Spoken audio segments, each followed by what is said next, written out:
I believe she is. I'm also going to spotlight you, so you may have to adjust. And I think we're all set to go. So welcome, welcome, Venerable. Welcome, everybody. We're so glad to have you here with us tonight. Oh, thank you so much, Sheila. Thank you, everybody at Shantideva. It's nice to see you all again. Some new faces as well. That's great. So before we start, we'll just do the classic setting our motivation, and I'll go ahead and do share screen for that. It's probably easiest if you mute yourself, otherwise our voices come in all patchy all over the place. So just make sure you're muted, and but still let's recite it all together. May all sentient beings have happiness and the causes of happiness. May all sentient beings be free from suffering and the causes of suffering. May all sentient beings be inseparable from the happiness that is free from suffering. May all sentient beings abide in equanimity, free from desire for friends and hatred for enemies. Letting those four connect. Love, compassion, joy, and equanimity.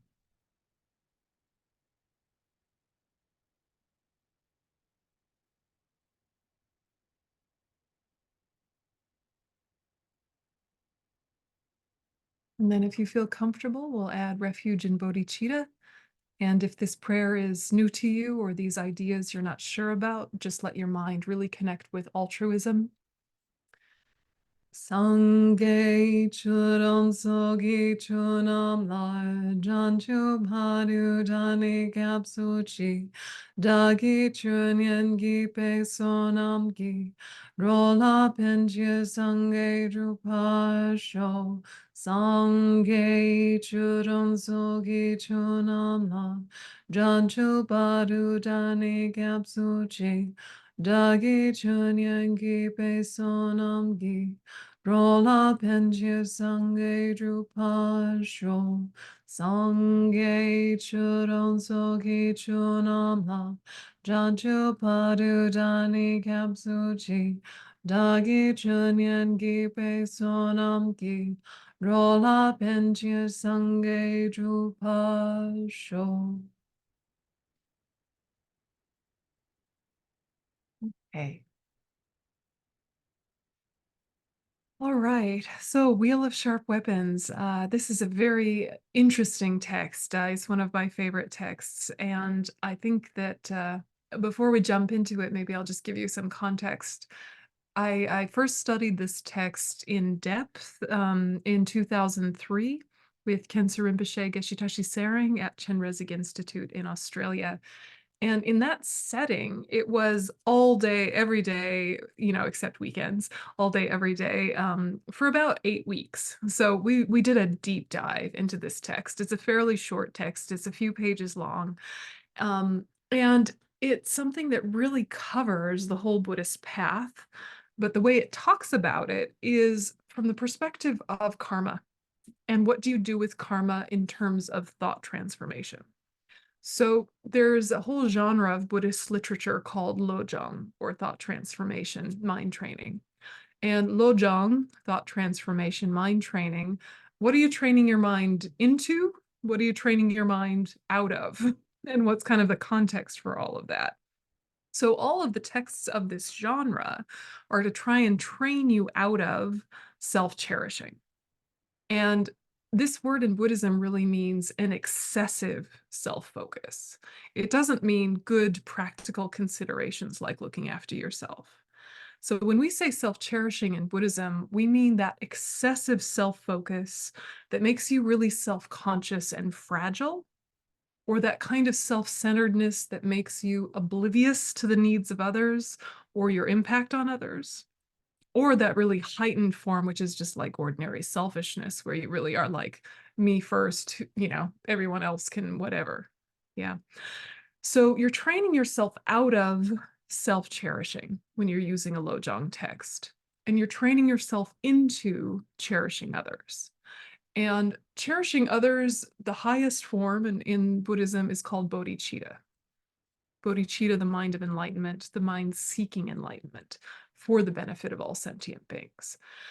So the idea is that self-cherishing comes from a whole mistaken premise about how you exist in the world, about how you exist in relation to others, and that cherishing others is actually a worldview that's more in alignment with reality, and that living in that worldview will give you so much more peace of mind, everyday satisfaction, better relationships, but it will also facilitate your awakening to your fullest potential. So if we're trying to figure out what is the problem with self-cherishing, one of the things is we create a lot of negative karma in dependence upon this self-cherishing attitude. And this text, The Wheel of Sharp Weapons, has this repeated phrase that comes up again and again throughout the text, which is basically, when this negative thing happens, this is the Wheel of Sharp Weapons returning. This is the Wheel of Sharp Weapons returning. Right, I created it myself. This Wheel of Sharp Weapons behaves like a boomerang. Karma behaves like a boomerang. You throw it and it comes back to you. So adopting that attitude can be quite empowering, actually, because you say to yourself, I don't like these results. I should stop creating those causes. But the danger is in viewing karma in that way is you start to blame yourself for everything bad that's happening to you and start to really develop a lot of self-loathing, or you start to really blame others and judge others very harshly for the hardships in their life. So looking at this text requires a lot of nuance, a lot of spaciousness, a lot of creative thinking. And when you approach it with that attitude, it can go very deep, very fast. So with that context, we'll jump into some of the main themes, and then we'll see if you guys have thoughts, questions, impressions, and we might have some time for meditation on it as well tonight. So just to kind of get us used to this text. All right, so lojong is thought transformation or mind training, depending on your translator, right? It's a Tibetan phrase. It's a genre of Buddhist literature that this text falls under. So all lojong, in some way or another, explicitly or implicitly, is going to emphasize tonglen. Tonglen is a Tibetan phrase meaning giving and taking. And fundamentally, it's about getting rid of self-cherishing and developing cherishing others. So doing this develops Janchupkisen, bodhicitta. And that is the end of your Tibetan vocabulary lesson for the day. Okay, so those are the only phrases in Tibetan that are going to keep coming up, and I'll try to remember to say the English also. Don't worry, it's not a Tibetan class. But for those of you that are curious or who have seen these words around the place, this is what we're talking about. So bodhicitta, the mind or the spirit or the heart of enlightenment, it's this altruistic mind that seeks enlightenment in order to benefit all sentient beings. It's a mind, which really means that it started as a thought. It started as a thought to benefit others. And we already have that thought. We already want to benefit others. The idea with bodhicitta is that you have that thought so often that it begins to color your whole mental experience, so that the whole rest of your mental landscape is informed by this wish to become enlightened for the benefit of all sentient beings. So it just has to start as, what is the best way to benefit sentient beings? Right now, what I can do for others is limited. I want to help them. I try to help them. I have different strategies. And also, it's limited. Sometimes it fails. Sometimes it backfires. And we want to help people in an unmistaken way, in a direct way, in a sustainable way, in an empowering way. All these things, we want to help sentient beings, or we wouldn't be here in a class like this. The question becomes how, and how to know what to do when. When do people need space? When do they need you to go after them and check? When do they want a hug? When do they want no contact? When do they want suggestions and advice? When do they want you to just listen? You know, we can intuit these things as adults. We can ask people these questions directly. We can do lots of things to try and be a good friend, a good partner, a good coworker, whatever. But you feel that little edge of, I'm not sure if that was the right thing. Or I'm not sure that was the right fit for them. It worked for them, but not them. I'm not sure. And if we were a Buddha, we would know. We would know when there is a space to directly benefit a sentient being, when there is an opportunity or an opening. So developing our potential is really developing the potential of our mind to see more vast and more deep, both, so that when we act to benefit others, it's as precise as it can be, as effective as it can be. So wanting to be a Buddha is bodhicitta. The reason you want to be a Buddha is so that you can benefit in a more vast and more deep way with more accuracy. So starting with just a thought of that, of already, you know how much more effective you are on a good day when you're grounded, when you've slept properly, when you've been eating good things, when you've been moving your body enough in the right way, when you're steady. When you're steady, you're really of a huge amount more benefit to others than on the days that you've really let yourself get wound up and stressed and excessively busy and frenetic. You know, they're not getting the best out of you on days like that.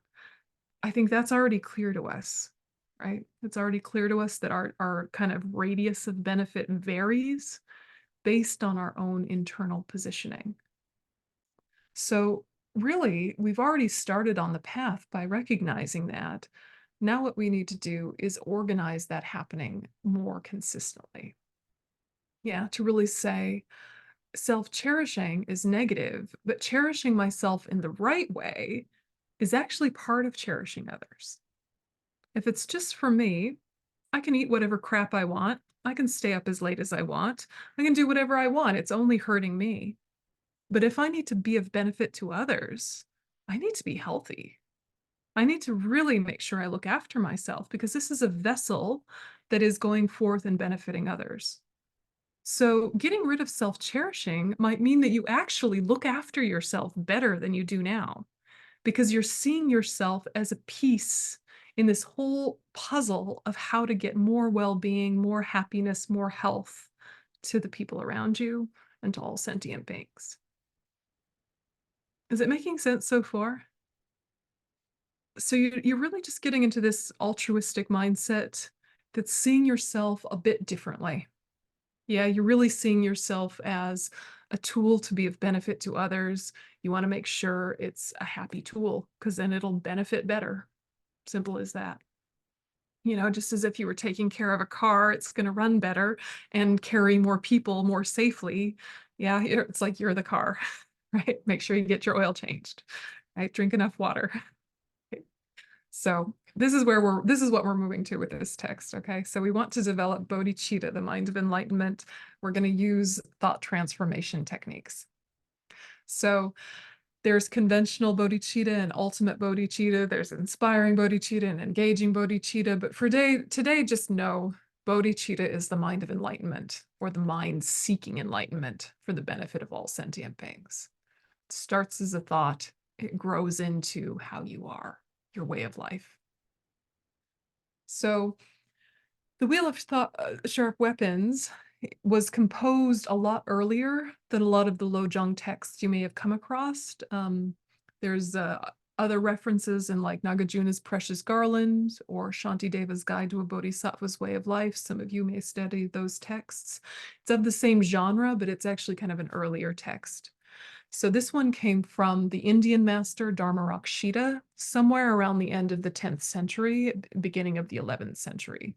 And he was known for his incredible great compassion and his Tonglen giving and taking practice. So it was practiced and popularized by Dharmarakshita's famous student Atisha. So some of you know about Atisha, Lama Atisha, who was attributed to founding this Lam Rim tradition. The Lam Rim tradition, like Lamp on the Path to Enlightenment, which then later Lama Tsongkhapa took and elaborated on in his great treatise on the stages of the path to enlightenment. Anyway, it kept getting more and more popular and moved from India to Tibet through Atisha's student Dom Trungpa. So Dom Trungpa might have been the one who actually wrote it down, because when you find the root text of the Wheel of Sharp Weapons, it seems to only exist in Tibetan and not in any of the Indian languages. So prior to it coming to Tibet, it was probably passed through the oral tradition. Okay, so we talk in terms of these kind of history lesson, context building things. Some people are interested, some people aren't, but it's good to know the framework of where did this text actually come from and who passed it to who and why was it important and where did it go. It's kind of an interesting thing. And in our tradition, it's important to kind of know the source of what we're talking about. But that doesn't mean that we think that wisdom is copyrighted and that just because this person came up with this amazing text, that he was the only one that had this kind of amazing wisdom either. So that delicate dance of, respect the source, but no, there are many sources of wisdom and that it's not exclusive to one teacher or one tradition or one religion even. Okay, so the point being with all of this is that Wheel of Sharp Weapons is very popular in Tibetan Buddhism, but it came from India. Okay, so there's a lot of really cool imagery in this text. There's imagery of peacocks, of the Wheel of Sharp Weapons itself, of crows, of poison. And these themes, we have to clarify what they are so that the poetry of the text can really strike us in an accurate way, so we know what it's actually talking about. So I'll unpack these main themes, and they're really beautiful poetic sort of references and analogies. So the name of the work, Wheel of Sharp Weapons, sometimes is translated as the wheel weaponed mind training, or the Wheel of Sharp Weapons effectively striking the heart of the foe. And they're talking about weapons of this type, like a throwing star or like a chakram, something that has that circular blade. Yeah. And it behaves like a boomerang, right? So it's analogous to our past actions being related to our current experience. So our negative karmic seeds ripen as our current suffering. So the suffering of this moment is not just about this moment. Yeah, it's coming from the past. It's conditioned by the past. It's ripening from the past. Just like a seed could be planted, 10 years ago, but if you water it today, it might start to sprout for the first time. So an example of one of the verses is verse 11. It says, depressed and forlorn, when we feel mental anguish, this is the Wheel of Sharp Weapons returning, full circle upon us from wrongs we have done. Till now, we have deeply disturbed the minds of others. Hereafter, let's take on this suffering ourselves. So already there's a lot of provocative concepts, right? Just here on verse 11, it's quite provocative. You think, what? My depression is from my past. My anguish is from having disturbed the minds of others. That can kind of be a little triggering for people. You're like, isn't it about the trauma in my past? Isn't it about my chemical imbalances? Isn't it about my, state of the world? And of course, those things exist and those things have an impact. But this is talking about something subtler.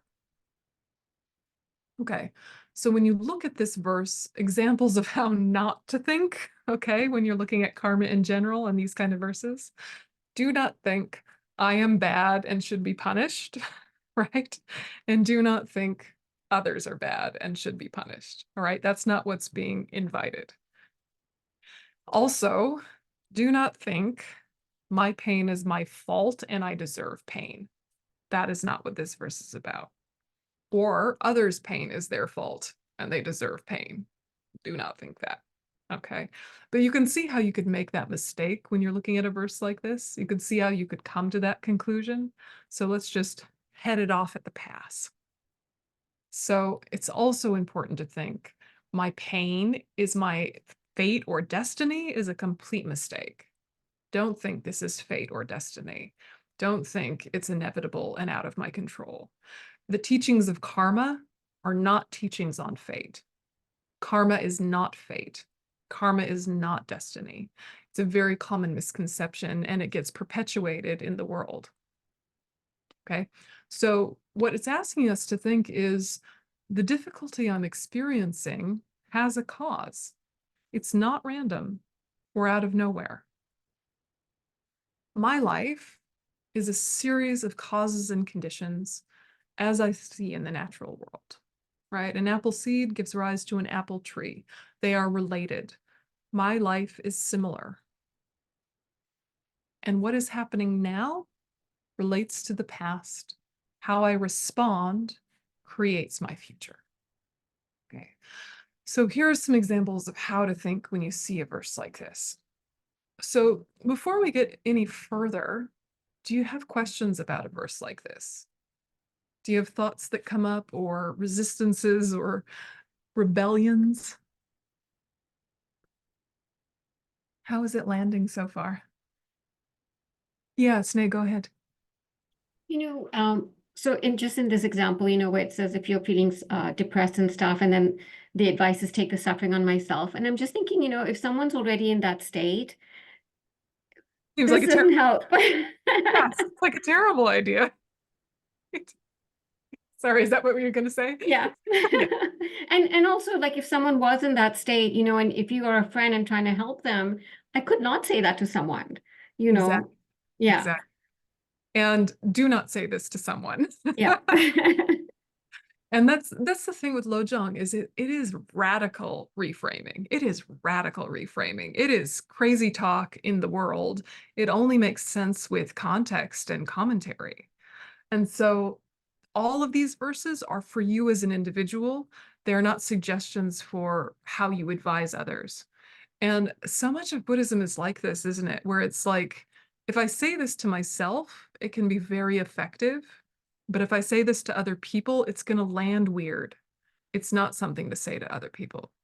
It's a bit like saying generosity is good, but you shouldn't expect people to give you stuff. It's like, yeah, but of course, generosity is good. Give people stuff. But you expecting people to be generous to you, that's going to be a flawed strategy. So how you are with yourself is not what you expect of others. That's something that's going to be an ongoing kind of interesting conversation internally on the spiritual path. What you say to yourself is not what you say to others, but what you say to yourself informs how you are with others. So how do you take this anguish upon yourself when you already feel anguish? And what is the point in doing something like that? So what it's saying is, all right, first of all, what makes pain worse? Yeah, say you've got a pain, physical pain, mental pain. What makes it worse? Resistance to it, identifying with it. Those two things make it worse. Yeah, it's already here. And then we're clenching around it because we don't want it. And that very clench, whether it's a physical clench literally or like a mental stiffening and a pushing, already then the pain is doubled. So Tonglen, or giving and taking practice, part of the philosophy of this is that if you make something voluntary, it completely changes your experience of it. If you say, this is what I want, you feel very differently about it than this is something happening out of my control that I hate. It's a delicate dance because lying to yourself doesn't work. It has to land properly. Otherwise, it'll just kind of ricochet. Yeah. So how is mental anguish useful to you on the spiritual path becomes the question. Before you can convince yourself to take it on voluntarily and get rid of that resistance, you have to ask, why is it in my best interest to do so? Why is it in the best interest of my spiritual path and benefiting others? And so already it becomes kind of an interesting mental dance. What is the good side of suffering? The good side of suffering. And then what comes up for you when you first think, what's the good news in suffering? What does it do that's useful? I think, kind of what you said is it makes me think about the situation, my contribution to it. How did it happen? Could I have anticipated it? Could I have done something to make it before it got so big? Or, like just to have that investigation, curiosity, and just see all different sides of it. Yeah. And, kind of just even start that there for me. Yeah. Yeah. Looking at context already, your mind has more spaciousness. Yeah. You know, I mean, from a Buddhist perspective, the first good news about suffering is that you're finishing old negative karma. Yeah, it's like a passive purification. Yeah, you're finishing old negative karma. And if you respond well to it, you're not creating more of the same. So often in Buddhism, we proactively try to purify negative karma and burn the seeds of future suffering, you know, preemptively, right? So that we don't experience it. But, you know, if you're suffering right now, but trying to maintain some sort of kindness or positive outlook without getting cringy about it, you are finishing old stuff, you know, and it's not to be felt again in that way exactly. So that's one side is, okay, good, I'm finishing negative karma. But deeper than that is without truly touching suffering, it is very hard for you to relate to the suffering of others. As simple as that. You know, do you have that friend for whom everything goes so well, so smoothly, who hasn't had the same kind of physical hardships or mental hardships or relational hardships or financial hardships, and there's something in them that doesn't quite get it when you're having a struggle? They don't quite get it. And someone who has suffered, maybe not in the same way as you, but suffered a similar degree in some other context, they can be present for you in a much different way, right? They're there together, companioning you in your grief. No problem. They've been there, they've worked through it, they've come out the other side, and they know its impact on their life. So when they see someone else struggling, they are all in. And also your suffering doesn't trigger them in the same way if they've been there before and resolved it. If they've been there before and haven't resolved it, sometimes then it becomes like, oh no, trauma party, right? And then you're really winding each other up and triggering each other quite a bit. Yeah. But there's also a thought that without suffering, your renunciation loses momentum. You know, renunciation in the sense of the determination to be free from cyclic existence or the determination to break negative patterns. Unless you're kind of reminded of the impact of negative karma somewhat regularly, it is hard for beginners to stay focused. So it's like the suffering becomes almost like a mindfulness bell waking you up. Yeah. And before that, you were just autopilot, taking the resources in your life for granted, taking the happiness and the comforts in your life for granted. And then something comes in and disturbs your peace. It kind of wakes you up about, oh, what is the purpose of life? What is all of this for? Where did all of this come from? And you start to ask the bigger questions. So you can almost be like, oh, thank you, suffering, for waking me up. I was starting to get complacent. That. So whatever route gets you there, the point is to think this suffering came from the self-cherishing thought. I'm going to give it back to the self-cherishing thought. Yeah, it came from the self-cherishing thought. Give it back to the self-cherishing thought. This is the essence of Tonglen, giving and taking practice.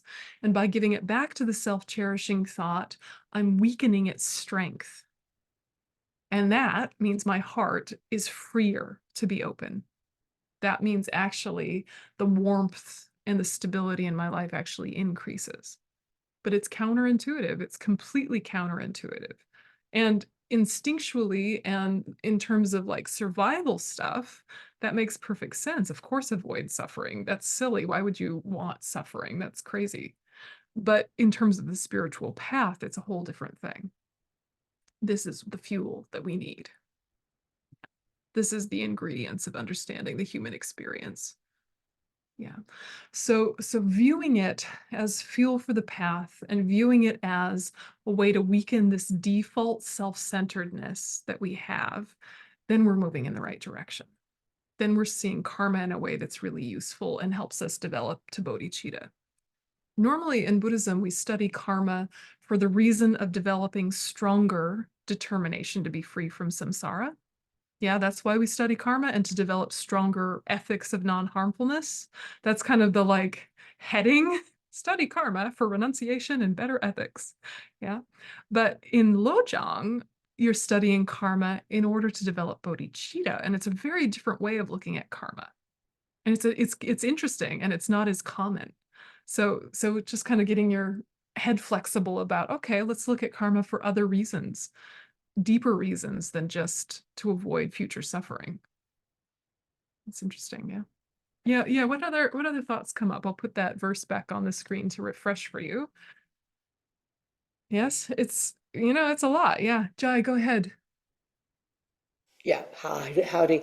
I think it was 2020. On YouTube, I watched you talk about Wheel of Sharp Weapons, and I took the first quote and tacked it up at work because I found it helpful.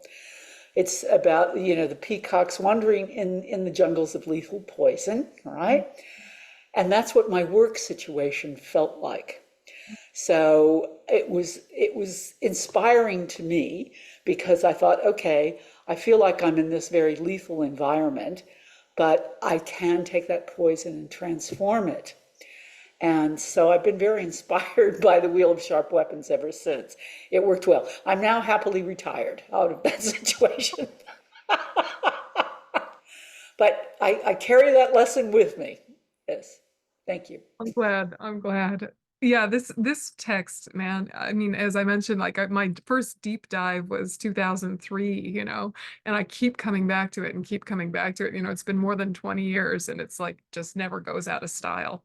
And there was an opportunity to study it again in the, I think, 6-week version, full-time 6-week version, several years later. And it didn't matter that I'd already done it. It was like, yeah, again, because it really is it's radical and poetic and quite empowering if you look at it the right way, and keeps me focused on my path. So I hope it has a similar effect for all of us here. It's quite a cool text. Thank you for that. Thank you for sharing that. Okay, so we kind of get the wheel, right? We get the wheel, and this will keep coming up. Here's the bad news. It's the wheel of sharp weapons returning, full circle upon us from wrongs we have done. And then it'll say, till now, here's the thing we did karmically. Hereafter, let's take on this suffering ourselves. This will be the repeated theme, and then it'll go into various specifics. So there's also a reference to Yamantaka, which is a highest yoga tantra deity in Vajrayana Buddhism. And this comes up at the very beginning of the text as well. And it shows that this isn't just a Mahayana text, it's a Mahayana Vajrayana text, because it's peppering in some of the tantric psychology that you find in the Vajrayana tradition, just very gently. So we have to figure out, who are we talking about? So there's Yama, the great lord of death, but really Yama is karma and disturbing emotions. We personify Yama to sort of, make it accessible and tangible in our mind's eye. But really, when we talk about the lord of death, what causes death? Karma and disturbing emotion cause uncontrolled death. So then Yamantaka is the slayer of the Lord of Death, who is also depicted in, big, scary, wrathful form. But what we're really talking about is what finishes karma and disturbing emotion is the practices of wisdom and method, or relative and ultimate bodhicitta. So Yama, you've seen Yama in the picture of the Wheel of Life. This is the picture of the Wheel of Life, which shows the 12 links of dependent arising and the 6 realms of existence and the 3 poisons and upper realms and lower realms and all that kind of stuff, which is its own kind of teaching for another time. If you've not done it, it's quite interesting. The 12 links is a cool teaching. But the big scary monster that holds the Wheel of Life, this is Yama, and really is karma and disturbing emotions. The outer Yama is this like malevolent being living under the earth in the south who seeks to harm sentient beings. So if Buddhism had a devil, this would be the devil in Buddhism. But the funny part is we made him our own selves. He's really just us. But don't worry, you can destroy him. It's fine. Yeah, so there's no scary monster under the bed. There is no devil trying to tempt you in Buddhism, except your own karma and disturbing emotions. Yeah, so the outer Yama sometimes is considered as like taking the form of a being in a sort of devilish situation, but don't get lost in the folk tale of it. We're really talking about our own negative habits of mind. So the inner Yama is much more important, right? Inner Yama is this longing desire. craving and grasping that perpetuate the wheel of life, samsara, uncontrolled rebirth, which leads to uncontrolled death. So longing desire, that really helps convey something, doesn't it? What keeps you trapped in repetitive mistakes? What keeps you hooked in doing the wrong thing again and again, even when you know it's the wrong thing? It's this longing, it's this hunger, this craving and grasping to try and get happiness from the outside world. Yeah, which means you've given all the credit to the outside world. The outside world was never the cause of your happiness. It was just a condition. The outside world was never the cause of your suffering. It was just a condition. But the problem is that we've made all of our good and all of our bad as coming from the outside, which is why we keep doing the same negative habitual tendencies again and again, because we keep trying to make the external world work for us, right? So it's tricky because the external world still has an impact. If someone yells at you and you're angry or sad about that, that is totally normal. Of course it is. That person yelling at you, triggering anger or triggering sadness, is showing that they had an effect. But it could only land as something that triggered sadness or anger if you had the seed for that in your mental continuum. The two had to come together. So indeed, if they had not been so rude, you wouldn't be suffering. That is true. People need to adjust their behavior and be kinder, and it's okay to be assertive and tell them that. Sure. But the way you feel is not all about them. In fact, it's only a tiny bit about them. Yeah, if you had different karmic seeds, something else would have ripened in response to the condition of those harsh words. So part of what we're trying to do is have different seeds get ripened in response to other people's bad behavior, in response to difficult situations, in response to our own mental arisings. Yeah, if we can change which seeds ripen, it's really going to change the way we view life. So it's a little bit like if you know someone is going through a hard time and they say that horrible, rude thing to you, it lands very differently than if you didn't know they were going through a hard time, right? If you know their backstory, if you know their context, if you know the struggle they're going through and they say something awful, it might still hurt, but it hurts differently than if you just feel like they're wishing to wound you or they're just a baddie, right? Changes things. The words could be the same. Yeah. So we're really looking at how we respond to things is a dependently arisen phenomena. It's never just one thing that made you feel this way. And yet we give credit to just one thing. And the one thing we give credit to is probably the least significant in the whole story of the conditions. Does it make some sense? Does it, yeah? Is it clear? Yeah. Difficult, a little bit triggering, but when we're talking about the yama that's destroyed by thinking in the ways that this text suggests us to think, we're really trying to destroy the types of thinking that harm ourselves, the types of thinking that are disempowering. You know, sometimes if someone does the wrong thing and we feel terrible, it feels like we have no choice, like we're powerless, like we have to feel this way. Otherwise, they won't know they did the wrong thing. Or, you know, or I have to feel this way, otherwise people won't know that it was wrong what they did. You know, we have these funny kind of logics in our minds sometimes. But what if it was a little bit more like how we treat physical grossness, right? What if someone has a flu and is coughing and sneezing and blowing their nose? That's not particularly fun to be around, but you're not mad at them. You're like, yeah, that's what happens when you have a flu. Yeah, that's what happens. It's human. You know, you still try and do what you need to do to protect yourself. You still do what you need to do in order to speak to them about, you know, maybe use the crook of your elbow when you cough, you know, maybe use hand sanitizer, maybe stay home. You can still make suggestions about how their behavior affects others. But, you know, if you're in the line of fire and they cough right on you and you already knew they were coughing, whose fault is it? It's a combo, right? Here they are all coughing, and then you get right in their face and they cough on you. Are you mad at them for coughing on you? You're right in their face. Yeah. So we see physical sickness as suffering quite easily. And so even when gross things happen, we're not in such a mood to blame or take personally. If they're coughing, of course, it might have wound up getting on me because I was there. But if I wasn't there, they would have been coughing on someone else and it would have gotten on them. Yeah. So the fact that it landed on me had something to do with me. Right. And again, this can be so delicate because it can sound like victim blaming, and it is not. It's actually about empowering yourself when you feel victimized. Yeah, and it is not letting people off the hook for bad behavior.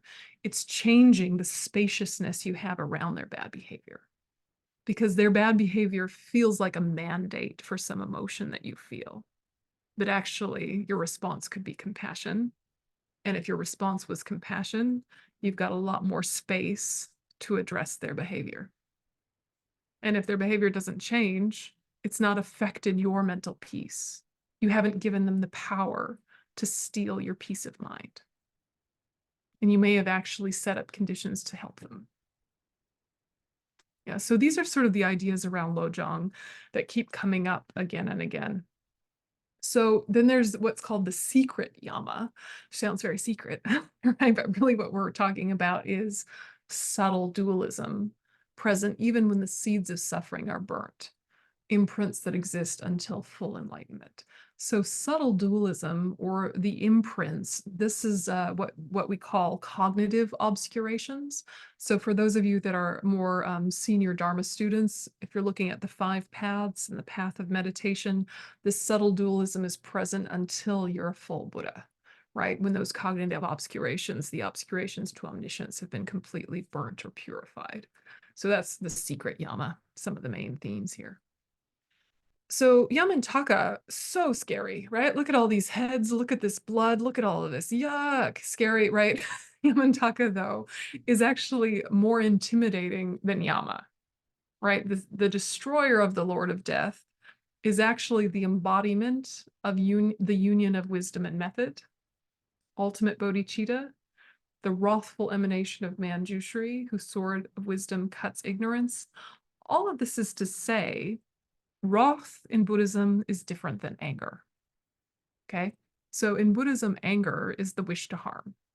Yeah. Anger is the wish to harm. That's how we define it. And wrath is the appearance of anger with the heart of compassion. The appearance of anger with the heart of compassion. So this wrath is something that is not encouraged to use until you have very good mental stability and you are certain of your compassionate motive. If you're certain of your compassionate motive and your mind is very stable, there's a time and a place to intimidate the negative states of mind of others, which is very different than wanting to intimidate the person, right? Anger just wants to intimidate the person and make them submit and make them subdue and to overpower them and to change them or punish them, right? It's very coarse, it's very animalistic. Yeah. Wrath wants their negative state of mind to be subdued so that the best of them can come forward. Do you feel the difference, right? So wrath is intimidating, but it's to intimidate a negative state of mind. So some of you know, like Venerable Rabina comes to New York a lot, right? You know, Venerable. So she is a good example of sometimes she can be very wrathful and have an appearance of something very intimidating with a heart of absolute compassion. Yeah, and you can feel it sometimes if it lands on you, right? And she's like speaking very quickly, very aggressively to you, but you feel quite loved. Yeah, and someone else saying the exact same thing in the exact same tone of voice, you would feel quite wounded. But because her motivation is loving, you'd laugh at yourself and you laugh out of the negative state of mind that you were in, that she's sort of poking through. Yeah. So it's delicate, right? Operating with wrath is very delicate. But when we're talking in this text about Yamantaka, we're talking about wisdom. Yeah, we're talking about wisdom. And that kind of wisdom can manifest as wrath when the situation mandates.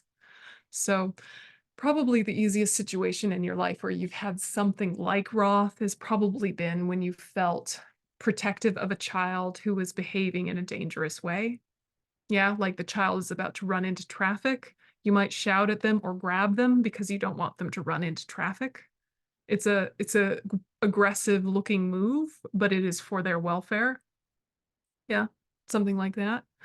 You can think of other examples in your life. I don't know, but it's when you've adopted kind of a ferocious aspect, but it was because of love. Any questions about that?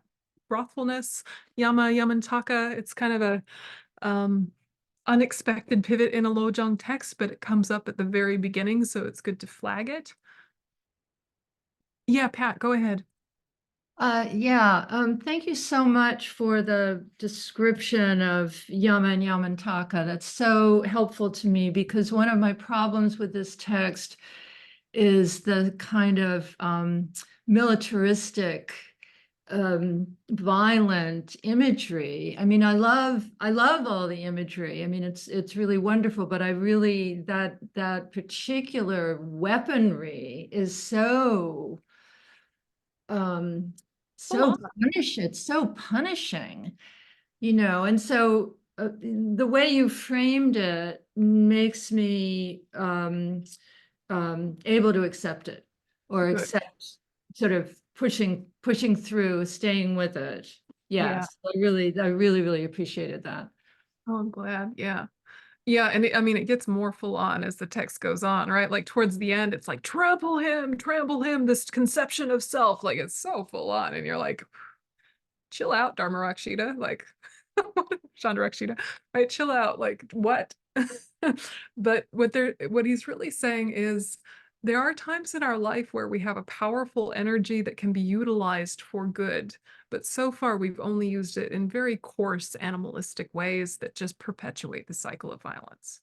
But it's not to say that that energy can't be utilized. It just needs to be transformed in a way and to be understood differently and to be fed by compassion. I think about even just like quiet wrath of really, really skilled animal trainers, right? Where they are establishing dominance. And in that establishing of dominance, the animals' more kind of coarse behavioral issues subdue, but they're happy. Like, have you ever seen one of those documentaries about like dog trainers and it's like a beautiful simpatico? And as soon as the trainer adopts kind of this dominant aspect, loving dominant aspect, the dog starts waving their tail, right? Like they sit down, they're like, oh, you told me to sit down. But then their tail is like thump, thump, thump, thump, thump, like totally happy. It's like they actually do want to be in this more stable, calm state of mind, but they needed the container of that particular hierarchical structure that their brains are accustomed to, right? In terms of their instincts and their pack mentality and all of that. And so human beings are a little bit more complicated than animals, but there is a time and a place for adopting a hierarchical, dominant sort of tiered approach, and there is a time and a place for having a completely even keel, consensus approach, and knowing when and where and how is tricky. But the first thing to do is, am I coming from compassion or am I coming from ego? Am I coming from a place of wanting to uplift everyone, or am I coming from a place of wanting to get my way? So this is it's an interesting text because you're quite right. There's a lot of quite violent, sort of really full-on phrasing of things, but all of that is directed towards negative states of mind. It is never directed towards the people that have those negative states arise within them. So already you're seeing how Buddhism very clearly distinguishes between behaviors and people. Yeah, we can be as violent as we want to be about a negative state of mind, but never harm a person.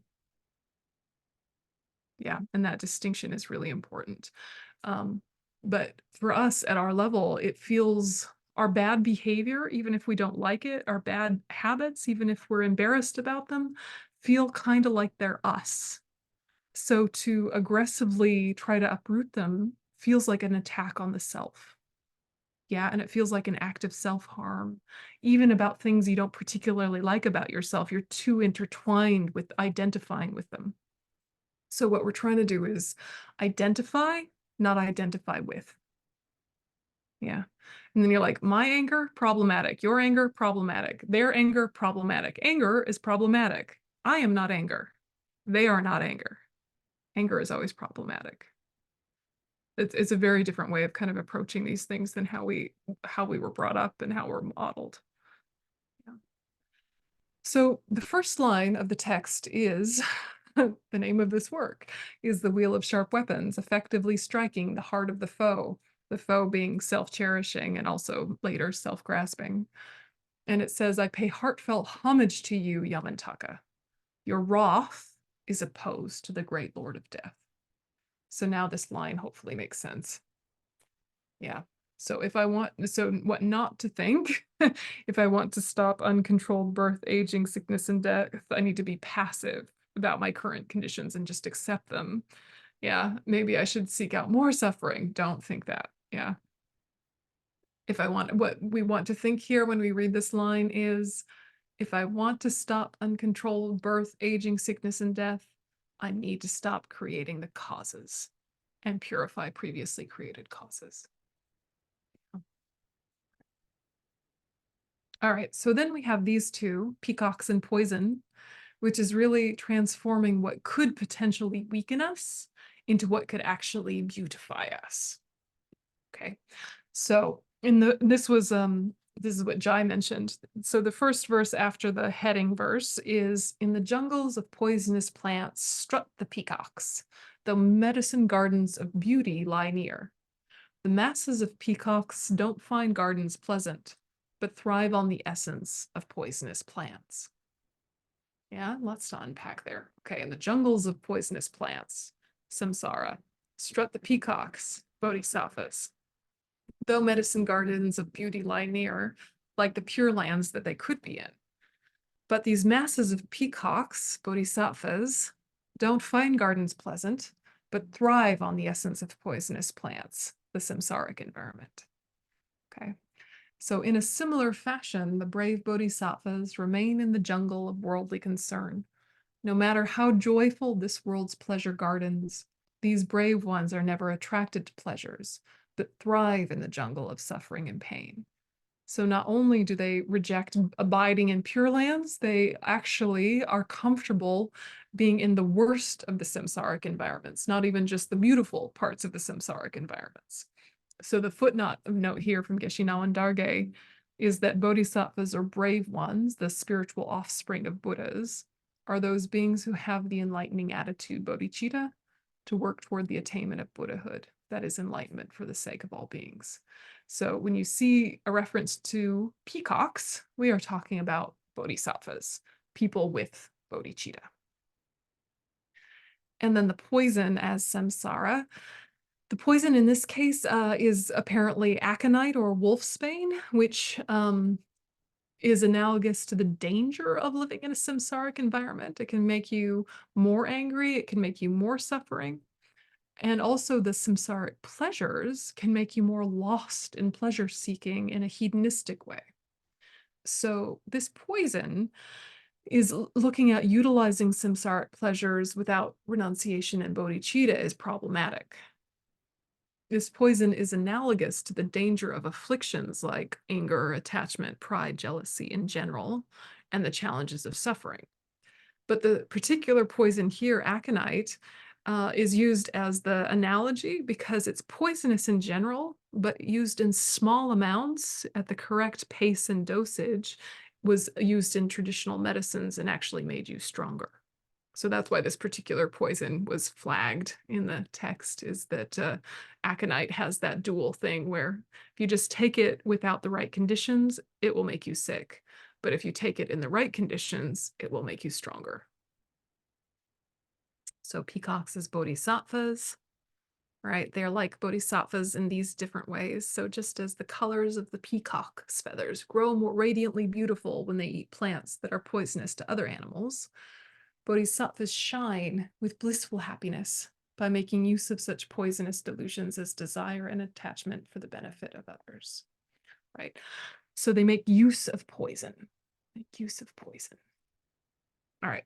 So you with me so far with bodhisattvas being like peacocks and the poison being like samsara? Yeah. So is it true or not that if a peacock eats poison, it makes the colors of their feathers more beautiful? I did a deep dive into Google. You know, it seems like maybe, probably not. Who can say? It's a folk story. Anyway, don't take it literally. It's an analogy. Right? It's an analogy. So it was the folklore that, you know, that peacocks can eat things that other animals can't, and that their glorious feathers come from having doing that. Doesn't even matter if it's true. Really, the idea is that how can I use what would have once made me sick to make me stronger? Yeah, how can I do that in my own daily life? If I think of my own daily life hardships, how can I look at them as tools for awakening as opposed to things in my way? Yeah. So when you think of your own life, I mean, you know, already I'm sure there's a few things you're like, yeah, I could look at that differently. Yeah, I could look at that differently, but this is bad. Right? And you get stuck on one relationship or one physical ailment or one situation in your life and say, yes, but this is an obstacle to my path. I can be a, you know, clever, positive thinker and reframe my environment in all sorts of ways and change my thinking. I'm a smart cookie, but if you knew what I had going on, you wouldn't be able to transform it. Are you having this come up? Yeah. Right. Excellent. Good. Yes. Fight. You know, but in Buddhism, we really want a good debate, right? You want to really think of, where is my resistance to this idea? Because there's a million places that encourage positive thinking. There's a million different ways that encourage reframing. There's cognitive behavioral therapy. There's all sorts of self-help books. There's different lojong texts that are less full on than this one. What do you do with yes, but when you have the yes, but? Yeah. Does anyone have a yes, but they feel comfortable sharing? Yes, but what about my mother-in-law? Yes, but what about my cancer diagnosis? Yes, but what about my financial crisis? Anybody got a yes, but? Yeah. Okay, well, Politicians. yeah, politicians. Yes, but the politicians. Yeah. Yeah, that's a good one. It's a good one because whatever side of things you fall on, I'm sure there's someone you've decided is problematic and ruining the world, right? We can find one. We shall not name names, but we can, but we won't, right? We can, but we won't. It's interesting, right? Because if you really look at the way in which celebrities or politicians are kind of seen as these static creatures without nuance or shades of gray, they are good or they are bad. And it's so hard for us to say whether or not that's the case. I can make it useful for my path. Yeah. Say probably it's more nuanced than I see it. Probably no one is very good and very bad. Probably everyone is a mixed bag. And actually, how about everyone has perfect Buddha nature and innate ignorance? It's caused trouble. We're all a mixed bag. But this guy here has power. Yeah, this one has power to have a direct influence on the lives of people that I know to be more vulnerable. What do I do with that? Yeah, how do I take that on the path? And the normal response is to say, if you're not angry, you're not paying attention. But that is very limited and will burn you out quicker than anything. Yeah, if you've ever had time in your life where you've been a very active activist in any genre, how quick you are to burn out because you rely on anger as fuel. And anger is not sustainable fuel. You'll get very energized and then crash, and then very energized and then crash, and then disillusioned and then turn in on each other and then fight amongst yourselves and give up and do something else. Yeah. And it, you know, it could last a year, it could, yes, 10 years. But activists that have staying power have found some way of looking at the big picture. Right. And the way that, you know, any number of ways they're looking at the big picture or looking at it philosophically, they're seeing that tyrants come and go. Yeah, Dark Age gives rise to Renaissance, gives rise to Dark Age, gives rise to Renaissance, and they understand history, and they understand the pendulum swing and the way things change. And they understand that this situation in front of us, whatever it is, seems unique, is unique, but really isn't. You know, and that this same scenario has played out a million different ways over a million centuries in a million world systems, not just this world system, not just this time, not just written down history, that this is what happens when afflictions are left unchecked and when afflictions meet power. And that for us, our responsibility is, how do I make sure that if I'm ever in a position of power, I don't become a tyrant? How do I make sure that when a tyrant is in power, that I do all that I can to protect those who are vulnerable, and I do all that I can to limit the power of said tyrant, and don't kind of fall into the laziness of complacency that says, if there's no good choices, I won't make any choice and I opt out. You know, it's like the best of two evils is still better than not making a choice and not participating. And that is a tricky one, because we want to say, I want to back someone I believe in. I want to back someone I believe in. And if I believe in them, I will back them to the end. But what if there's no one you feel like is worth backing? Right? You're like, this guy, that gal, yeah, I'm not really excited about any of them. They're all actually kind of full of it. Oh, all right, I opt out. Well, what does that do for the world? Right? To decide not to participate. So picking the lesser of two evils is usually better than not participating at all. But it's, of course, very understandable to be disillusioned and not want to participate at all. But this is the thing. It's like, how do you take this as the poison? How do you meet it as the peacock? Right? This poison could make you hardened, could make you cynical, could make you jaded. This poison could do that to you if you let it. But if you take it in digestible amounts at a speed that makes sense to you, you can actively start to shine as the peacock bodhisattva that you are and model something different to your friends, family, coworkers, create a ripple effect. You know, and it requires so much stability of mind and spaciousness to meet this worst of poisons in a way that can be the most effective.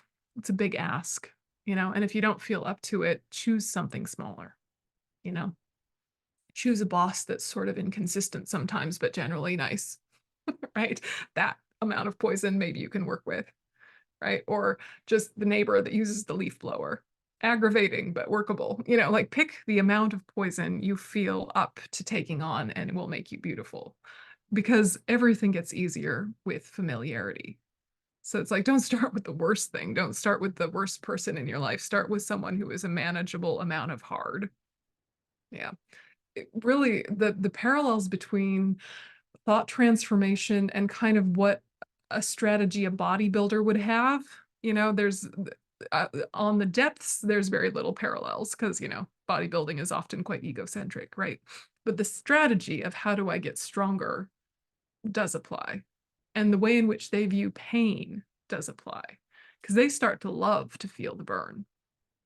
Yeah. For us that are not bodybuilders, I don't know if there's any bodybuilders in the room. I am not a bodybuilder. When I exercise, I do not enjoy it. Right? I do not enjoy exercising at all. Not at all. I do it because I want to live a long time and benefit sentient beings, but it's kind of hit and miss, and I'm never enthusiastic about it. But I do see people who enjoy exercising. Right? Can you imagine? So weird, right? Something about the endorphins, I don't know what it is, but I know that they started small. They didn't start with the weight they're using now. Yeah, they started small. And it can be really hard to have that kind of, I guess, managed impatience because we see where we want to be, but to start where we are feels almost like a failure. So we don't start at all. So for us to start with a tiny baby weight is so embarrassing because we think we should be able to do the big giant weight that we're looking forward to. And you start with a tiny baby weight and it's like 2 pounds and you're like, this doesn't even feel like anything. And then after a few reps, you're like, oh my goodness, I feel the burn. And this is a tiny baby weight. Oh my gosh. And everyone else in the gym is using these big giant things. Oh no. Right. But the managing your impatience that says, if I do it once, it's not going to have any benefit. I have to work up to this by repeating and repeating and doing it gradually. And I might even get to the point where that feeling of discomfort tells me something different than it tells me right now.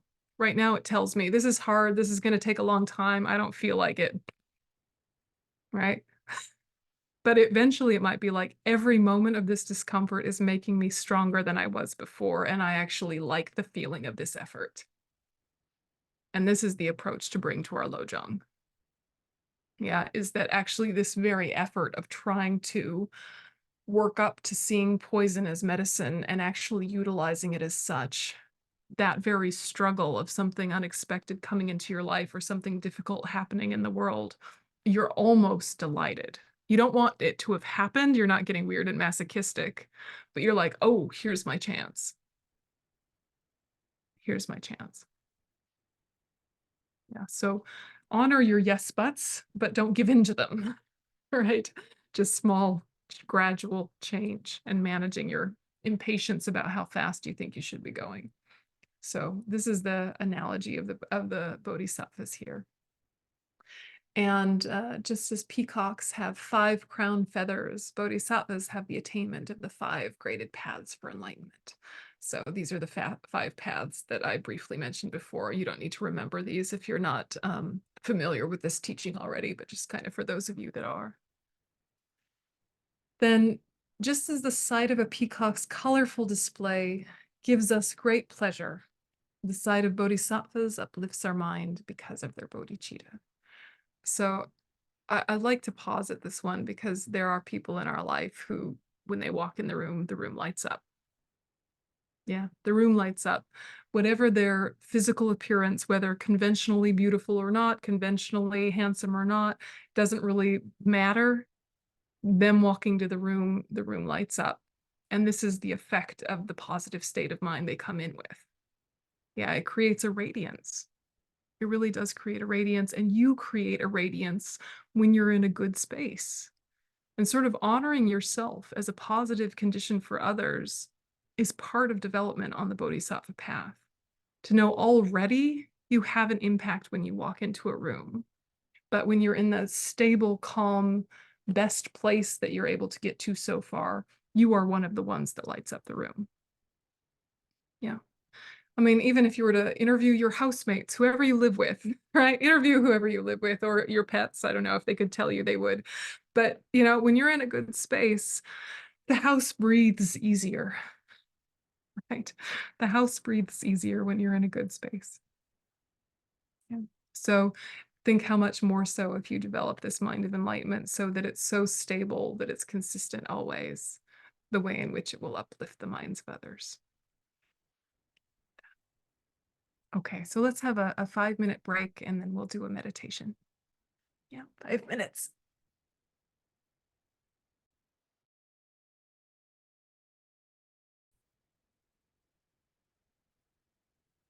Okay. Just wait for signs of life. Great. All right, so let's do a meditation now. And it'll be mostly analytical meditation this time. So just take a minute and get yourself into a stable posture that feels comfortable and also alert. So just spend a moment with your back in particular. Straight up and down, the chin slightly tucked.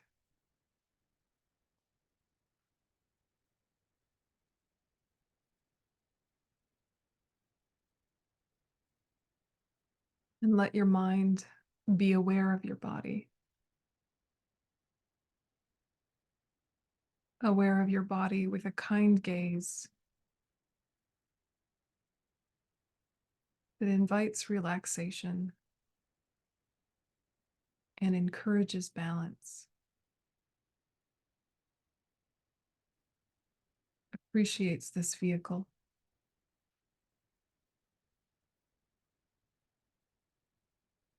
Just ground.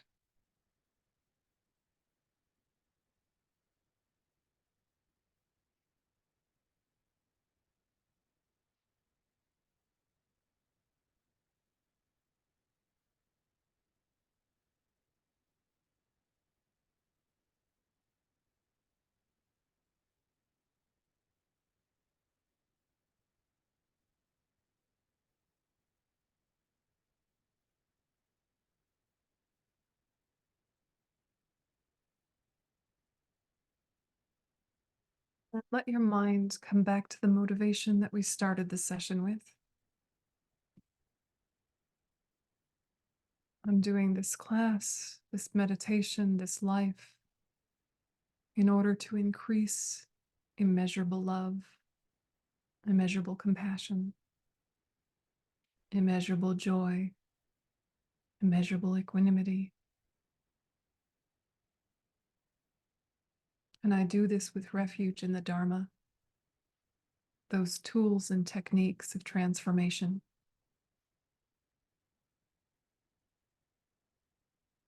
Those methods through which I tame my own mind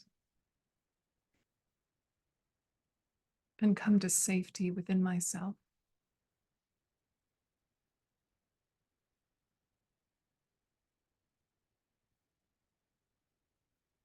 And may all of this lead to developing my fullest potential for the benefit of all living beings.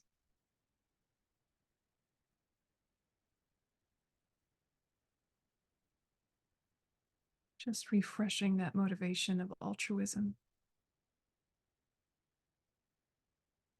of refuge in bodhicitta.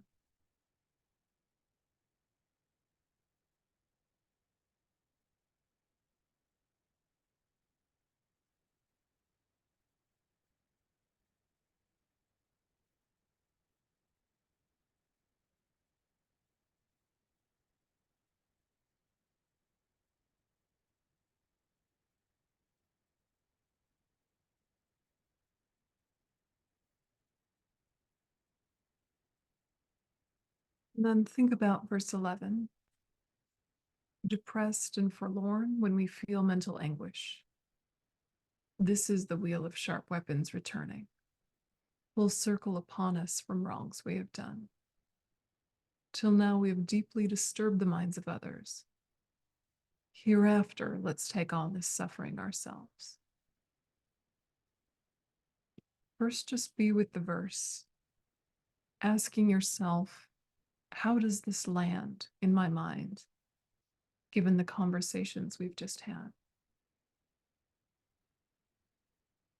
What is the difficulty in my own mind, in my life right now?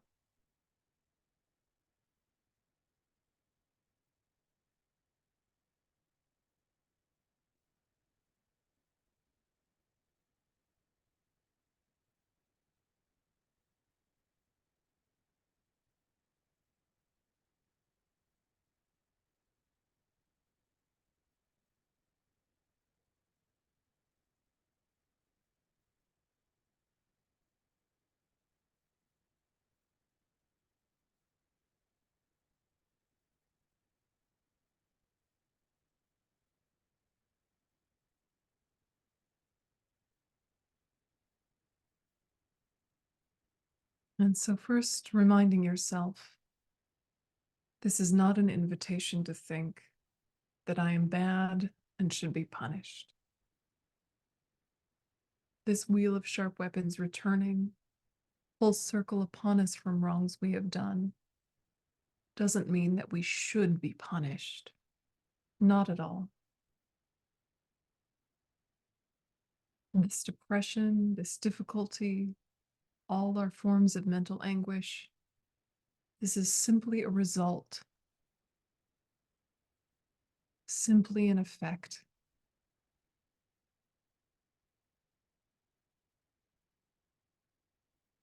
it can be used.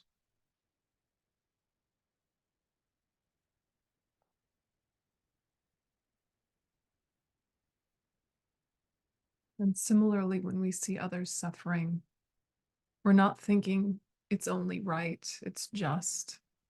We don't think satisfying feelings of a vendetta being satisfied.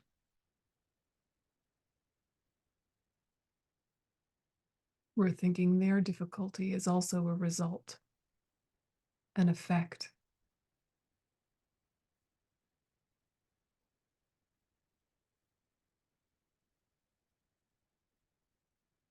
We don't deserve pain. They don't deserve pain. This pain is not my fault. This pain is not their fault. These difficulties are simply an effect of countless causes and conditions, particularly created from my own mind and the effect it had on others.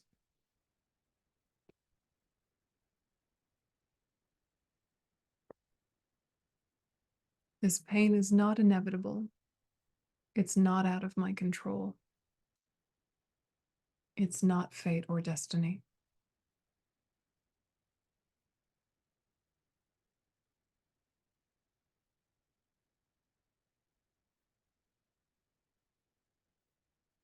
It's simply, I am experiencing something that has a cause, but not the cause I thought it was.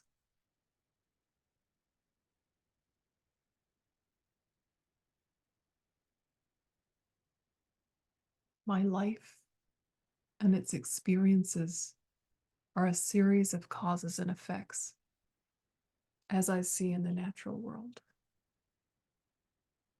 Nothing comes out of nowhere. All results are of a similar type to their causes, just like I know scientifically.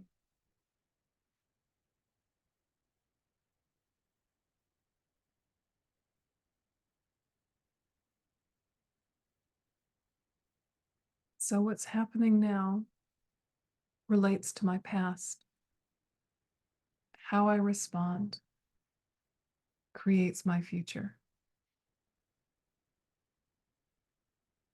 And so just let yourself really sit with that what's happening now isn't about now on its own. This now is informed by past. So much past.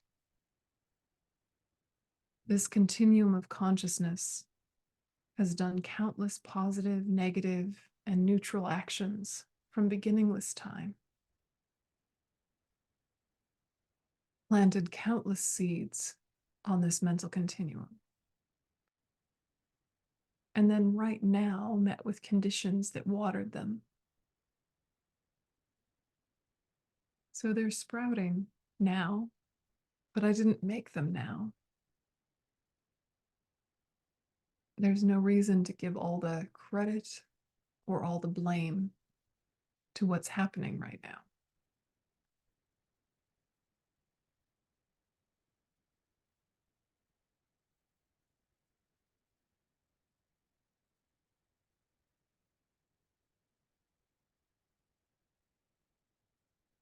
So how I respond creates my future. If I respond the same way I've always responded to my pain, I'll probably create more of the same.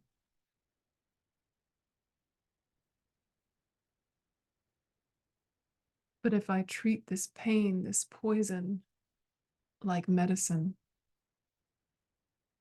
that heals me from the habit of self-cherishing, then my future is beautiful. And I am beautiful. And my beauty affects others and brings out their beauty. And all of this has a positive ripple effect. How I respond creates my future. How does that land? thinking about your life as it is right now.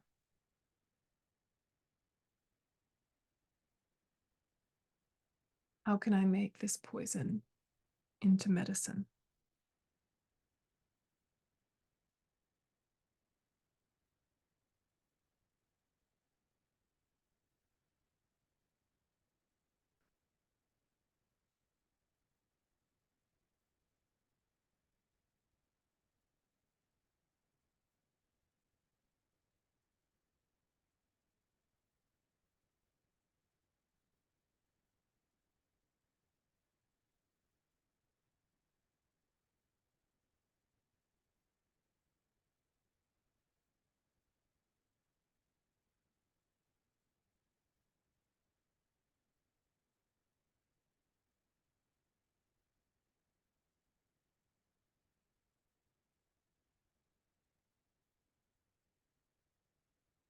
Really thinking deeply, how can I take on this suffering?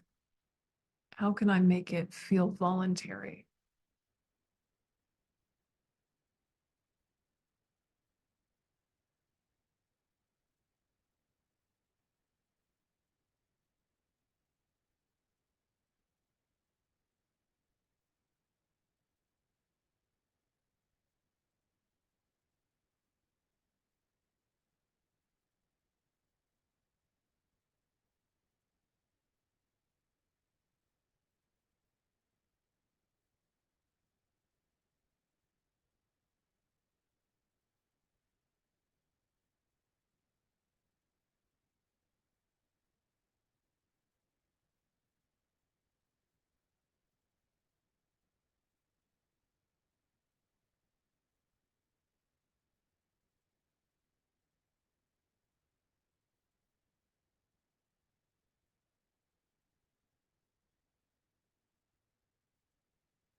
And then just conclude with the thought that this suffering came from the self-cherishing thought.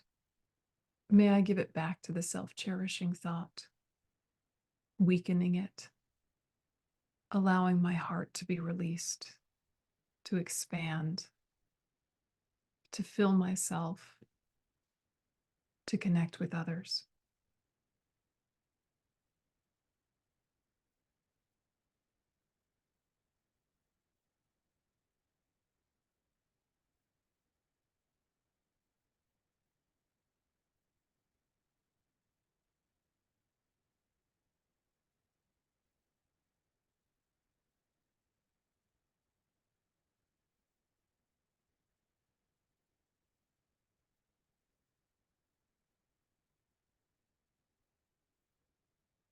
Okay, so you can relax your attention and shift out of meditation.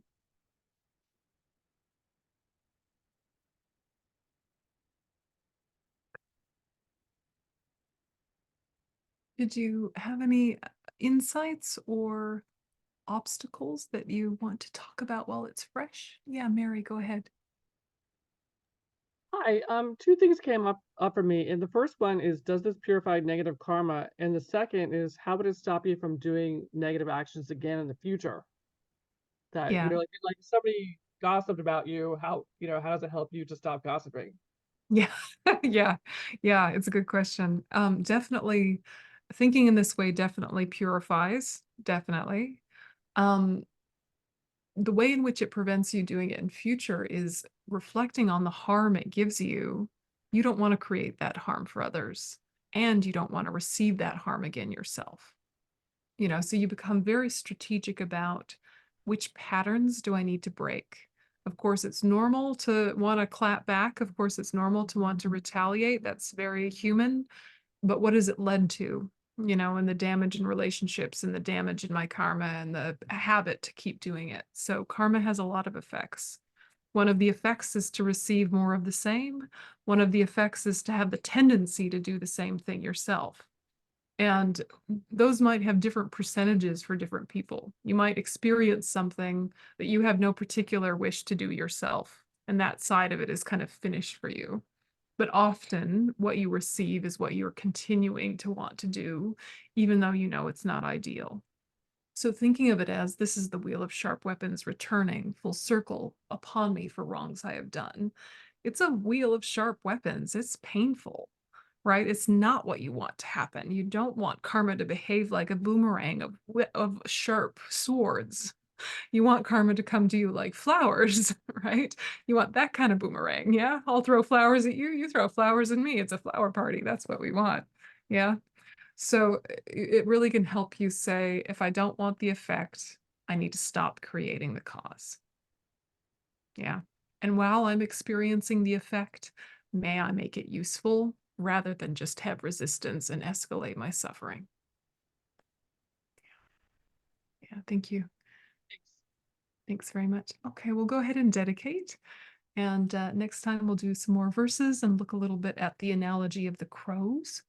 So just thinking all of the energy you put into these thoughts, may it go towards bodhicitta and the realization of the emptiness of inherent existence, both method and wisdom. Yönten semcho rinpoche, ma ke panam ke gyochi, ke panyam pa me payam, gone gondu pelwa sho, toni dawa rinpoche, ma ke panam ke gyochi, ke panyam pa me payam, gone gondu pelwa sho.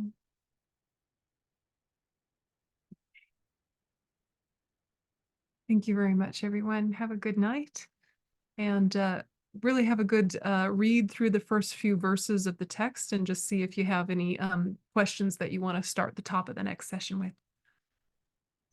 Thank you very much, Yönten. Thank you, everybody. Thank you so much. Thank you, Sheila. Thank you. It's nice to see you all. Thank you. Good night. Night. Everybody, see you next week. Next week. Next week.